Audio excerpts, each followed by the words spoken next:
व्यासपीठावर विराजमान असलेले आजचे आमचे अतिथी नाही म्हणणार मार्गदर्शक गुंडसाहेब, त्याचबरोबर आम्ही ज्यांचे विद्यार्थी होतो असे आमच्या मौसमी चटर्जी.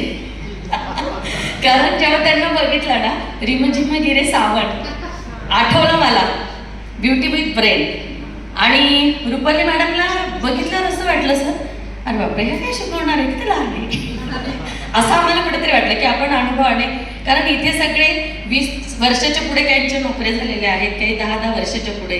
तर आम्ही सगळे म्हणत होतो, पण एकदा स्टार्ट केलं ना, मॅडम तर गोड बोलत होत्या, त्यांचं हास्य एकदम आम्हाला खिळवून ठेवत होतं आणि ज्या ॲक्टिव्हिटीज होत्या त्या सगळ्या सुंदर होत्या. मॅडम जशा गोड आहेत तशा स्ट्रिक्ट पण आहेत आणि एवढे म्हणजे सगळ्यांना हँडल करणं सोपं नाही. प्रेमाने पण गरज आहे तिथं त्यांनी आम्हाला शब्दाचा मार पण दिला आणि ते गरजेचं असतं प्रत्येक शिक्षकाला. हा 5 दिवसीय जो प्रशिक्षणाचा कार्यक्रम होता खरोखर सुंदर होता. आम्ही शिकवत नाही असं नाही, परंतु 21व्या शतकाकडे जात असताना विद्यार्थी बदलतो आहे, शिक्षण पद्धती बदलते आहे आणि जगाच्या स्पर्धेमध्ये जर टिकायचं असेल तर आपल्याला अपडेट व्हायचं आहे आणि अपडेट होण्यासाठी ह्या प्रशिक्षणांची गरज आहे. आणि प्रशिक्षण TRTI मार्फत जे झालं, राजेंद्र भारुडे साहेब होते तेव्हा पण झालं, ते आमच्या गावाकडचेच आहेत, पिंपळनेर आणि सामोडा. भारुडे सर आणि आमचं 5 मिनिटाच्या अंतरावर गाव आहे. तर खरोखर हे जो कार्यक्रम आहे खूप सुंदर आहे. अनेक म्हणजे संपूर्ण महाराष्ट्रभरातले शिक्षक आम्हाला इथं भेटले आणि असं कोणीच वाटलं नाही, प्रत्येकामध्ये काही काही टॅलेंट आहे. मी प्रत्येक वेळेस प्रत्येकाला प्रतिसाद देते, वा बढिया, खूप छान, खूप सुंदर.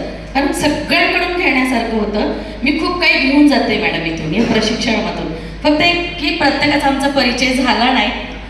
जर एक सेशन थोडंसं म्हणजे कोण काय करतं उल्लेखनीय कामगिरीमध्ये आलं, परंतु तरी पण प्रत्येकाचा परिचय जो आहे, तर एक फाईल जर असली तुमच्याकडे प्रकल्प व्हाईस जे शिक्षक आहेत त्यांचं सुरुवातीला चालू की तुमचं जे आहे तुमचं उल्लेखनीय एक फॉर्म जर दिला, तो फॉर्म सबमिट केला प्लस मायनस पॉईंट, तर म्हणजे कुठले आहेत, काय आहेत, त्यांचा मोबाईल नंबर असेल, त्यांची एक्स्ट्रा कामं असतील, तर ह्या गोष्टी आणि त्यांचं एज्युकेशन, कारण काही खूप इथे एज्युकेटेड पण मंडळी आहेत, तर हे पण आपल्याला एक कामात येणार आहे.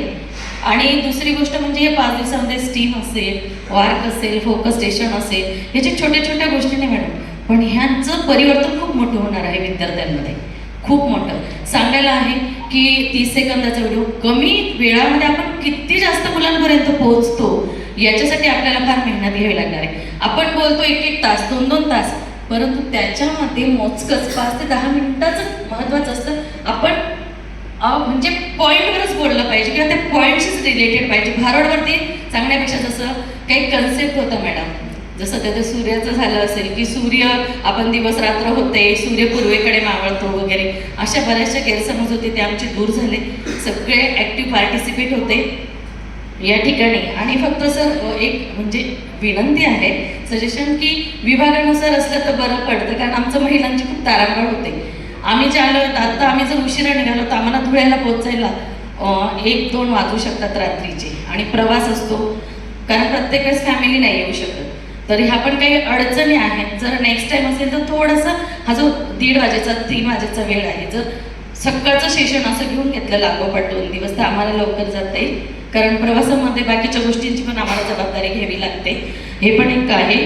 आणि दुसरं सरांनी तर बऱ्याचशा अडचणी ज्या सांगितल्या की इंटरनेट असेल, त्याच्यावर आपल्याला काय तोडगा काढायचा तर ते आपण काढू शकतो. फक्त आम्हाला जर शैक्षणिक साहित्यासाठी जर पुरवण्यात आलं, म्हणजे नुसतं आता आमची खाजगी अनुदानित आहे, त्यांना पण सहकार्य करा, सक्क सावत्र असं काही भेद करू नका देताना, कारण आमच्यावर जर एवढा प्रशिक्षणाला खर्च होतो त्याच्यातला 10% पण आम्हाला शैक्षणिक साहित्य मिळालं तर आमचे शिक्षक सगळे ॲग्री आहेत का? तर सरांना म्हणायचं की सर तुम्ही आमची ही विनंती आहे की वरतीपर्यंत पोहोचवावी. आणि सगळं सेशन खूप छान होतं आणि काल पण आम्ही मस्त धमाल केली. आमच्यामध्ये ॲक्टर बाहेर आले होते, कारण हे पण एक खूप वेगळं काहीतरी, तेच नाही शिकलो आम्ही इथे. तर बाकीच्याकडून तुमच्या इथं काय चालतं, तुमची शाळा कोणती आहे, आमच्या रामपात्र शाळेमध्ये या, आमच्या ह्या शाळेमध्ये या, आमच्याकडे हा प्रोजेक्ट जातो, हे आमचं डिस्कशन पण झालं. आणि हे जे हॉटेलचं मॅनेजमेंट जेवण छान होतं मॅडम, म्हणजे ते पण एक बोलायला पाहिजे, जिथं आम्ही थांबलो आहोत घरासारखं आम्हाला वाटायला पाहिजे. जेवण छान होतं. आणि ज्या दिवशी सर आम्ही आलो रात्र होणार होती तर राहुल शिंदे सर पूर्ण वेळ थांबून होते. जोपर्यंत आमची व्यवस्था होत नाही तोपर्यंत थांबून होते, दुसऱ्या दिवशी गेले. कारण ते एक जबाबदार व्यक्ती होते आणि त्यांना आम्ही सांगितलं, पण रूल्स म्हणजे रूल्स, ती पण एक असलं पाहिजे काही गोष्टींमध्ये. एक TRT आणि मॅडमसाठी आणि सगळ्यांसाठी एक कविता केलेली आहे, ती म्हणेल आणि मी थांबेल. म्हणजे कालचं आम्हाला जे स्किट दिलं होतं त्याच्यात बनवली होती आम्ही. TRTने लोणावळ्याला ट्रेनिंग ठेवले. TRTने लोणावळ्याला ट्रेनिंग ठेवले, विद्यार्थ्यांच्या सर्वांगीण विकासाचे ठेवून भान. अनुराधा आणि रुपाली मॅमने वाढवली कोटकच्या मदतीने अध्यापनाची शाळा. संभाजी संजय, आम्ही जे स्किटमध्ये सहभागी होतो ते सगळे स्टुडंट. संभाजी संजय, नितीन आणि नितीन, लक्ष्मण आणि प्रतिभाने बनवले त्यांच्यासाठी गिफ्ट छान छान.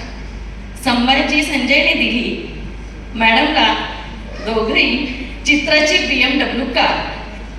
नितीन आणि नितीनने बनवली टोपी छान छान, तर लक्ष्मणने दिलाय कोटक ब्रँडचा T-शर्ट जो त्यांच्या लेकरांची वाढवे आन बाण आणि शान. प्रतिभाने बनवली शब्दरचनांचा बाण आणि फुलांचा गुच्छ देऊन करतोय आम्ही अनुराधा आणि रुपाली मॅमचा सत्कार, कारण त्यांच्या मार्गदर्शनांची घेऊन जातोय सोबतीला अनुभवांची खाण. कोटक आणि TRTने दिलेल्या प्रशिक्षणाची ठेवू आम्ही जा. कोटक TRTने दिलेल्या प्रशिक्षणाची ठेवू आम्ही जा. घडो विद्यार्थी आमचे, ज्यांचा वाढेल समाजात मान. देशाचे उज्ज्वल भविष्याला आम्ही शिक्षक देतोय ज्ञानदान. शिक्षकच आहे या देशाचा मान आणि अभिमान आणि सन्मान. सर्वांची डेलिकेटेड फक्त एक कडवं म्हणून हे सगळ्या शिक्षकांना डेडिकेटेड सॉन्ग आहे. माझं फेवरेट सॉन्ग आहे, आनंद या जीवनाचा सुगंधा परी दरवळावा. एकच कडवं म्हणेल सरांच्या. हे आई वडिलांसाठी सुद्धा आहे आणि त्याचबरोबर शिक्षकांसाठी. कारण जसं चंदन झिजतं आणि सुगंध देतं, जसा दिवा जळतो आणि सगळ्यांना प्रकाशमान करतो, जसं आपण टनेल पाहिलं की तिमिरातून तेजाकडे. आनंद या जीवनाचा सुगंधा परी